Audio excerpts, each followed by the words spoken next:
మొన్నటి రోజున మనందరికీ తెలుసు, కథోలిక శ్రీసభ ప్రపంచవ్యాప్తముగా పునీత మీకాయేలు, రఫాయేలు, గాబ్రియేలు దేవదూతల యొక్క పండుగను కొనియాడి ఉన్నాము.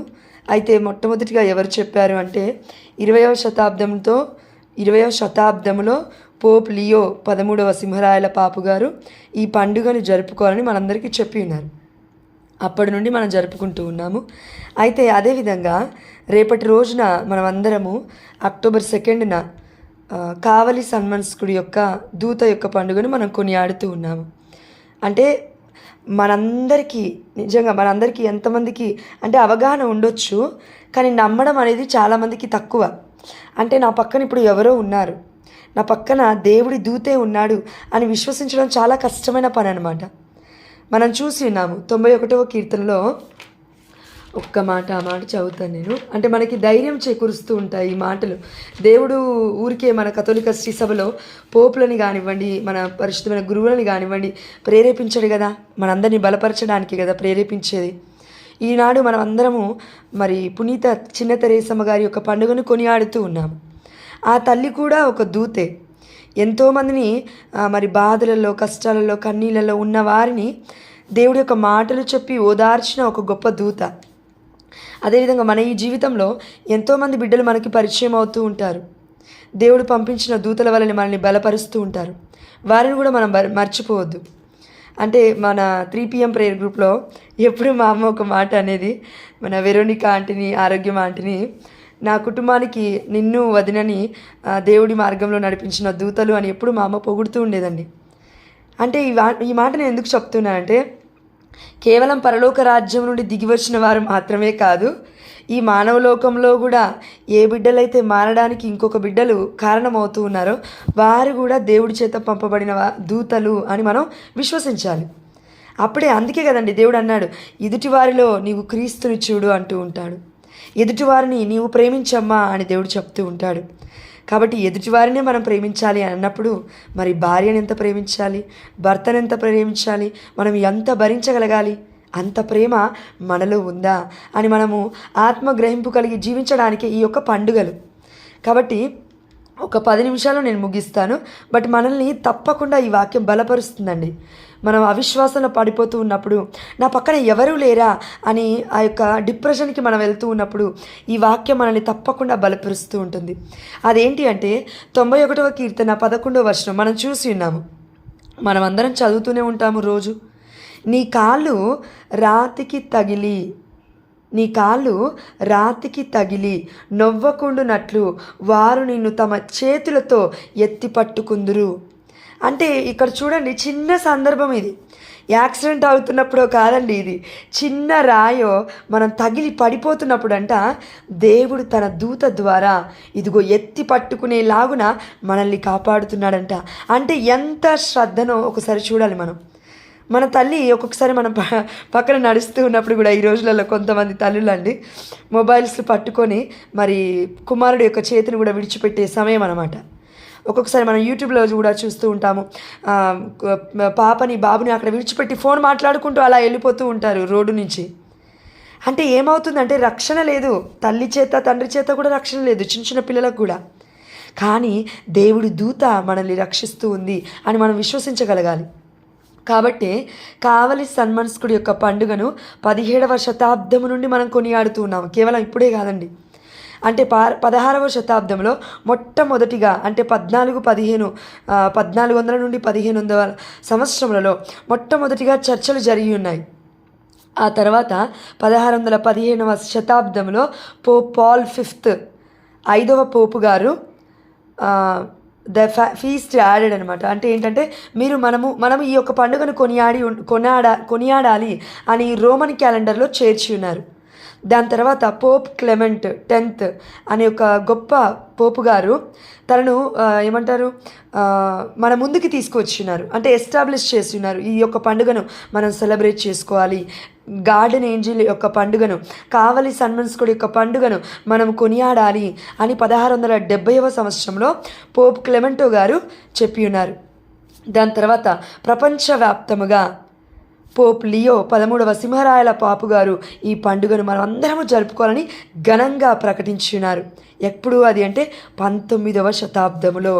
మనం ఇప్పుడే ఇందాకలే చూసాం, 20వ శతాబ్దంలో పునీత మిఖాయేలు, గాబ్రియేలు, రఫాయేలు పండుగను కొనియాడుతూ ఉన్నాము.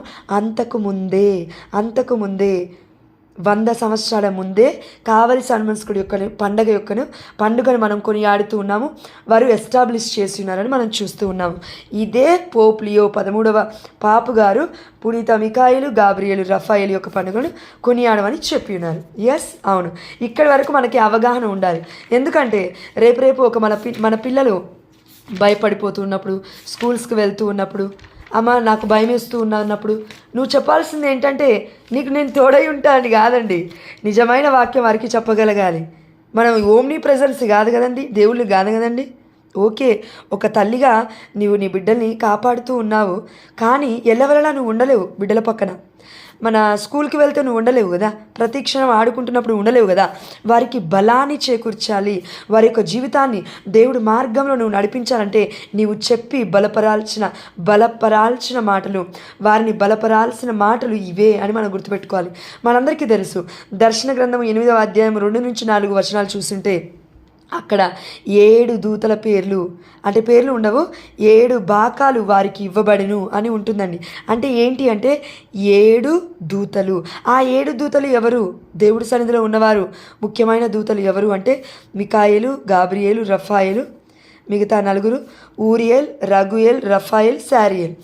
అయితే ఈ 7 దూతలు వారి యొక్క దేవుడిచ్చిన బాధ్యతను బట్టి వారి పనులు చేస్తూ ఉంటారు. అయితే మనం అందరం గుర్తుకు పెట్టుకోవాల్సిన మాట ఏంటంటే, యేసు ప్రభుల వారు గెత్సేమనే తోటలో ప్రార్థిస్తున్న సమయంలో నిరాశ చెందిపోతూ ఉన్నాడు. బలం సరిపోవట్లేదు. ఇగో చెమటే ఒక రక్త బిందువులుగా భూమిపైన పడుతూ ఉంది, నేలపైన పడుతూ ఉంది. ఆ సమయంలో దేవదూత వచ్చి బలపరుస్తూ ఉంది అని వాక్యం సెలవిస్తూ ఉంది.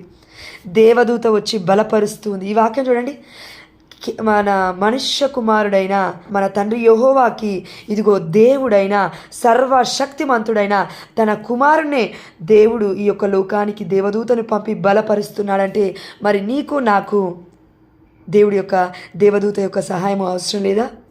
మనల్ని బలపరాల్సిన అవసరం లేదా? మనల్ని బలపరుస్తూ ఉన్నాడు, కానీ మనం గ్రహించలేకపోతూ ఉన్నాము. ఒక్కొక్కసారి మీరు చూడండి, రాతికి తగిలి నవ్వకుండానట్లు దేవుడు తన దూతల ఆధీనంలో నిన్ను ఎత్తి పట్టుకునేలాగా చేస్తూ ఉన్నాడు అంటూ ఉన్నారు.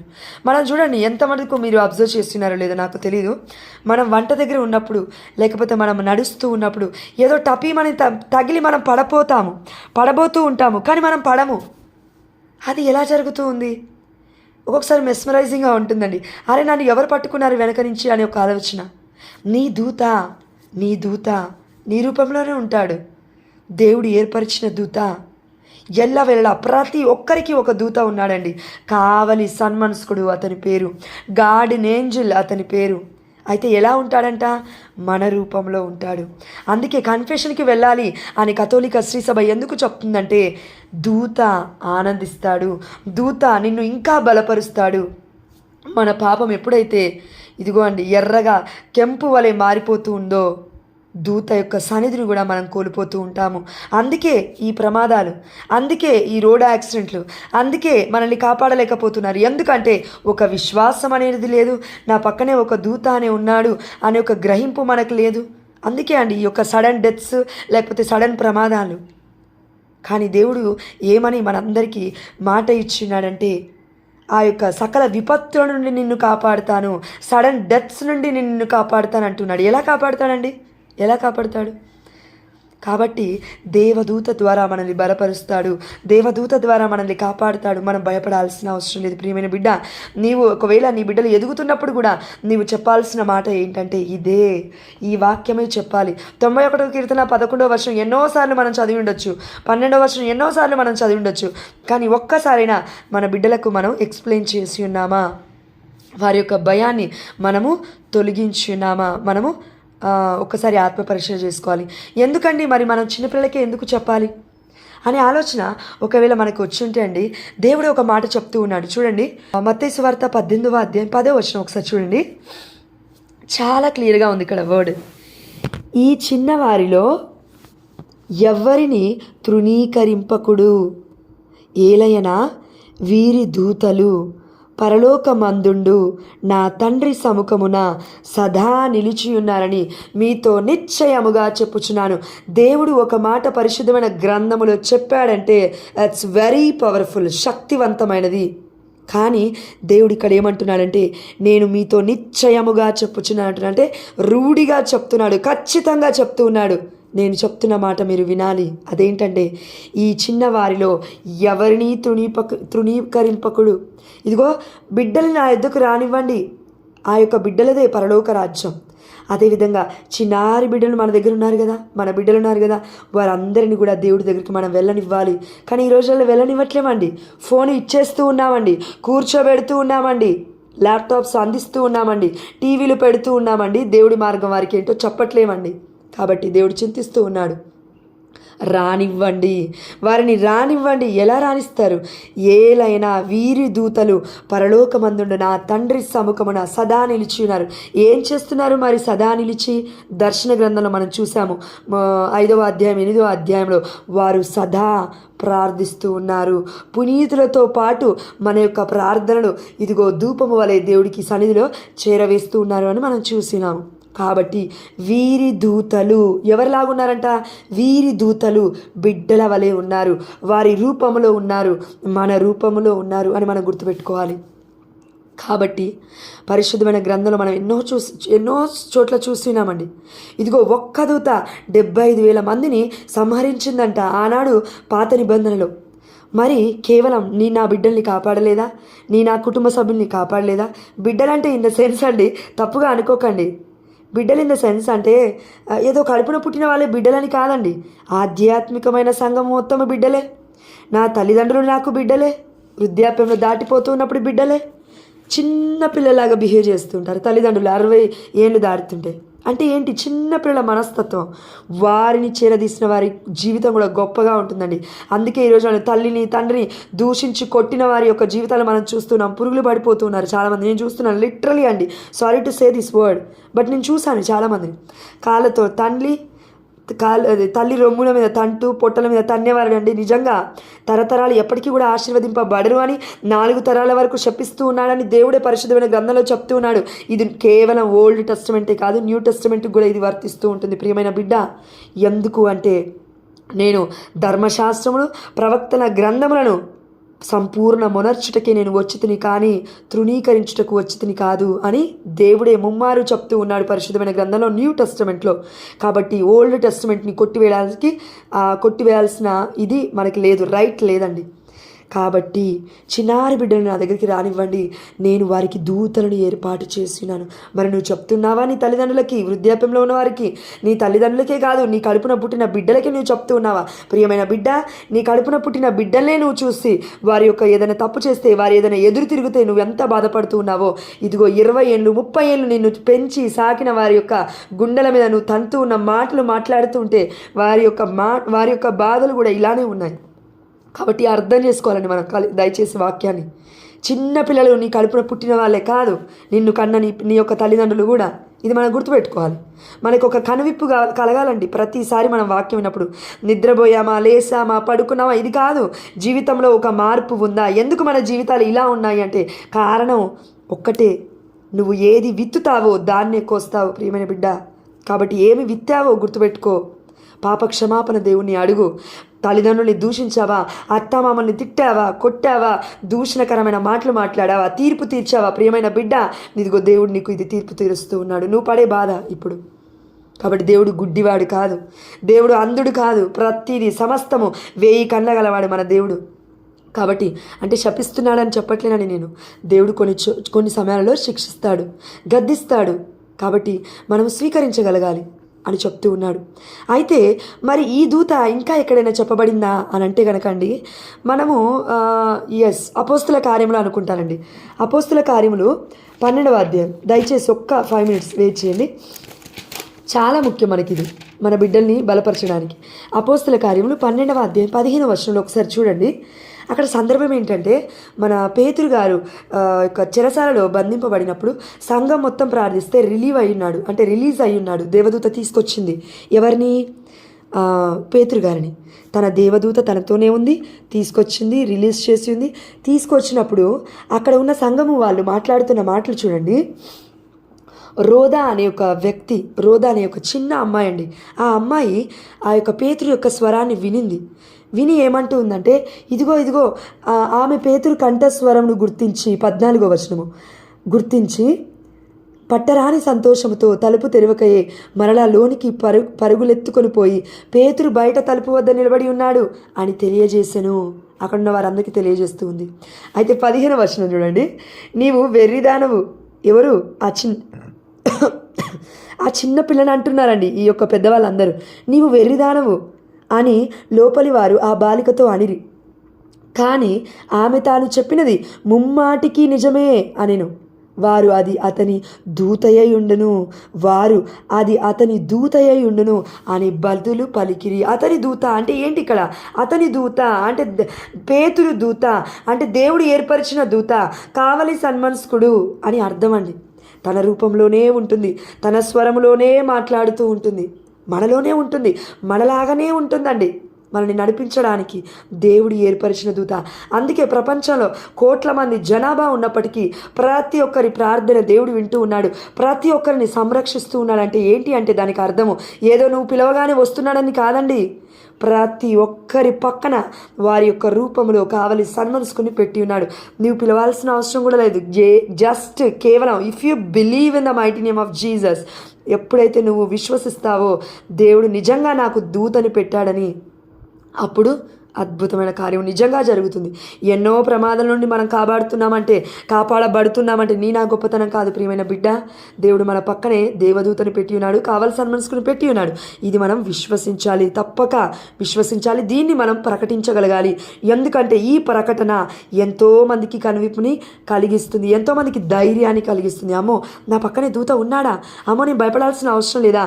నీ కాలు రాతికి తగిలి నవ్వకుండానట్లు వారు నిన్ను తమ చేతులతో ఎత్తి పట్టుకుంటారు.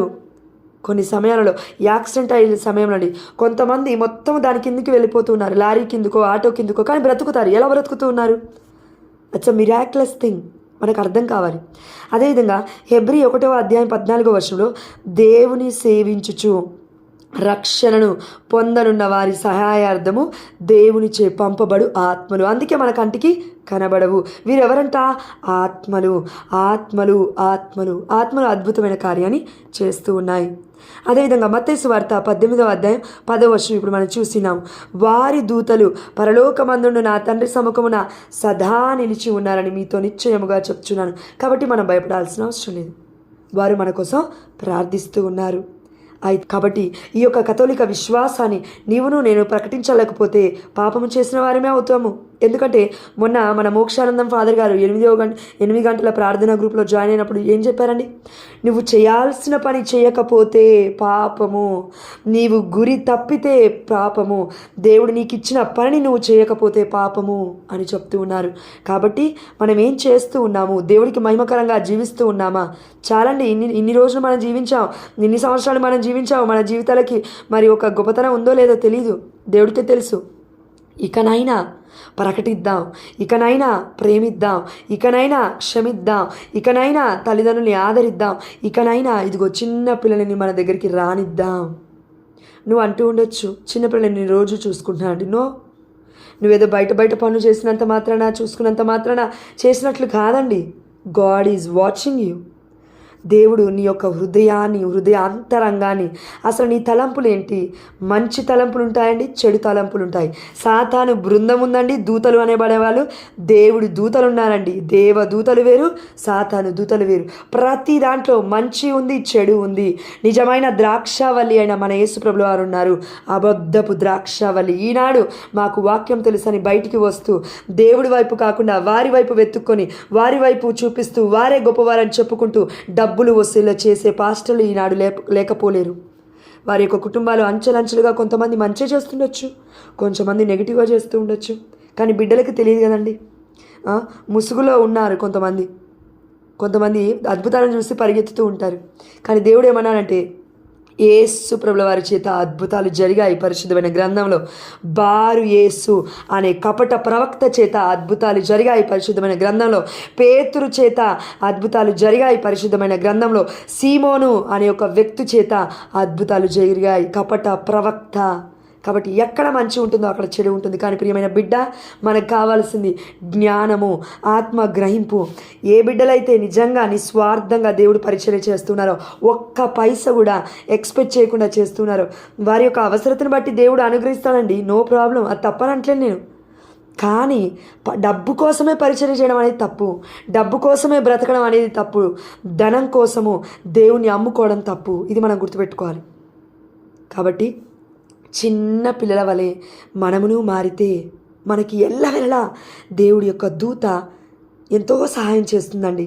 ఆయన మొట్టమొదటిగా మరి ఆ దూత ఎప్పుడు ఆనందిస్తుందంటే, మనం ఎప్పుడైతే కన్ఫెషన్కి వెళ్ళినప్పుడు, పాప క్షమాపణ మనం అడిగినప్పుడు ఎంతో ఆనందిస్తాడంటండి దూత.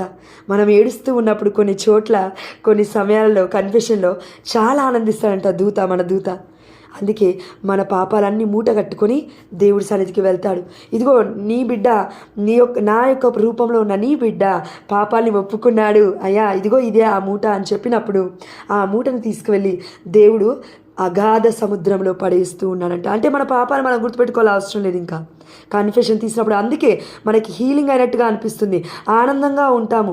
అంటే నేనేం చెప్తున్నాను అంటే అండి, గుడ్ కన్ఫెషన్ తీసిన వాళ్ళ గురించి చెప్తున్నాను. పాప సంకీర్తన అంటే కేవలం ఏదో నామకార్థం క్రైస్తవులుగా వెళ్ళి అయ్యా నేను ఈ పాపం చేశాను, ఆ పాపం, అలా కాదండి. పరిశుద్ధాత్మ శక్తిని అయ్యా నాకు అనుగ్రహించు, నా వల్ల కావట్లేదు, నా తప్పు నేను ఒప్పుకోవాలి అని కంప్లీట్గా మనల్ని మనం సరెండర్ చేసుకొని ప్రతి పాపము దేవుడి ముందు, అంటే ప్రధాన యాజకుడి ముందు, గురువు ముందు నువ్వు ఎప్పుడైతే ఒప్పుకుంటావో ప్రియమైన బిడ్డ, యోహాను సువార్త 20:23 వాక్యం సెలవిస్తూ ఉంది, వారికి నేను పాపాన్ని క్షమిస్తే క్షమింపబడునుగాక అనే ఒక నోటి మాటను నేను దయచేసి ఉన్నాను. పవిత్రాత్మ వారిపై ఉంది, వారు క్షమించబడుతుంది అని చెప్తే నేను క్షమిస్తాను. కాబట్టి ప్రీస్ట్ల చేత మనము ఆశీర్వాద పలుకులు పలికించుకోగలగాలి, దూషణ మాటలు పలికించుకోకూడదు. అందుకే we should give respect to our priest. పరిశుద్ధమైన గురువులకి మనం గౌరవాన్ని ఇవ్వాలి. వారిలో దేవుడు ఏం చేసి వస్తూ ఉంటాడు ఆ సమయంలో. కాబట్టి పరిశుద్ధుడా ప్రేమ కలిగిన తండ్రి, ఈ మాటని బట్టి మీకే సమస్త ఘనత మహిమ ప్రభావములు చెల్లిస్తూ అపోస్తుల కార్యములు 12వ అధ్యాయం 15వ వచనం సెలవిస్తుంది, అది అతని దూత అయి ఉండును. అయ్యా మాకును ఒక దూత ఉన్నాడు. మేము గుర్తుపెట్టుకొని సకల వ్యాధుల నుండి, సకల సమస్యల నుండి, ఇదిగో తండ్రి సకల శ్రమల నుండి, సకల ఆ యొక్క సడన్ విపత్తుల నుండి, సడన్గా జరుగుతున్న ఆ యొక్క మరణ వ్యాధుల నుండి నా తండ్రి మమ్మల్ని అందరినీ కూడా మా దేవదూత కాపాడుతూ ఉన్నాడు. మీరు ఏర్పరిచిన దూత దేవదూత, దేవదూత దేవుడి దూత. కాబట్టి మమ్మల్ని అందరినీ కాచి కాపాడడానికి మీరు పెట్టిన కావలి సన్మున్స్కుని బట్టి మీకు వేలాది వందనాలు చెల్లిస్తూ, అయ్యా చిన్నారి బిడ్డలు స్కూల్స్కి వెళ్తూ ఉన్నారయ్యా, చిన్నారి బిడ్డలు ప్రయాణం చేస్తూ ఉన్నారయ్యా, ఆటోలలో కూడా అయ్యా వారి యొక్క ఆటోలను దీవించండి. అయ్యా మీ కావలి సన్మున్స్కును దూత వలె ఆ బిడ్డలకి సంరక్షణగా పంపించమని ఈ గ్రూప్లో ఎంతోమంది బిడ్డలు ఉన్నారయ్యా. అయ్యా అదేవిధంగా నా తల్లిదండ్రులు నీకు సబ్మిట్ చేస్తూ ఉన్నానయ్యా. అయ్యా సమృద్ధిని దయచేయండి తండ్రి. అయ్యా అవును తండ్రి, కొన్ని సమయాలలో డబ్బు లేని సమయంలో ఏంటి నా ఈ జీవితం ఇలా ఉంది, నా తల్లిదండ్రులు నేను చూసుకోలేకపోతున్నానే, నా అత్తమామని నేను పోషించలేకపోతున్నానని బాధ, ఆ యొక్క వేదన నా తండ్రి అది నీకు మాత్రమే తెలుసు నా తండ్రి. అయ్యా మా ప్రతి అవసరతను తీర్చేవాడవు అయ్యా, మహిమైశ్వర్యవంతుడవు నా తండ్రి. అయ్యా నా తల్లిదండ్రుని దీవించయ్యా. అయ్యా నా అత్తమామని కాపాడయ్యా. అయ్యా ముఖ్యంగా నా తల్లిదండ్రులు కాచి కాపాడు నా తండ్రి. అయ్యా నా తల్లిదండ్రులు అన్నయ్యకు దూరంగా ఉంటూ ఉన్నారు తండ్రి, కుటుంబ సభ్యులకు దూరంగా ఉంటున్నారు యేసయ్య. అయ్యా మరలా అదే జీవితంలోకి వెళ్తూ ఉన్నారు తండ్రి, అదే కష్టమైన జీవితాన్ని జీవిస్తూ ఉన్నారు యేసయ్య. అయ్యా నాకు ఒక మార్గము చూపించిన తండ్రి. అయ్యా నీ బిడ్డలందరము తండ్రి ఈ సమయంలో ఏకమై ఏకకంఠముతో మిమ్మల్ని మొరపెడుతూ ఉండగా మరి బిడ్డలు కొంతమంది నిద్రపోయి ఉండొచ్చు. అయ్యా బిడ్డల్ని క్షమించయ్యా, కాచి కాపాడు నా తండ్రి. అయ్యా బిడ్డలందరికీ కూడా శక్తిని సామర్థ్యాన్ని దయచేయమని, రెండంచుల ఖడ్గమని ఈ వాక్యము ద్వారా నా తండ్రి మా అందరికీ దేవ గొప్ప వాక్య పరిచర్యను దేవదూతను ఈరోజు మాకు ప్రతి క్షణము నా తండ్రి మా పక్కనే ఉన్నాడు అనే విశ్వాస ప్రకటనని ఈరోజు మీరు మాకు అందించినందులకు యేసు అతి పరిశుద్ధమైన నామములో, ఉన్నతమైన నామములో, ఘనమైన నామములో మేము అడిగినవన్నీ సమస్తమును పొందుకున్నామని విశ్వసిస్తున్నాము మా ప్రియ పరలోకపు తండ్రి. ఆమేన్. ప్రైజ్ లార్డ్ అండి. Praise the lord.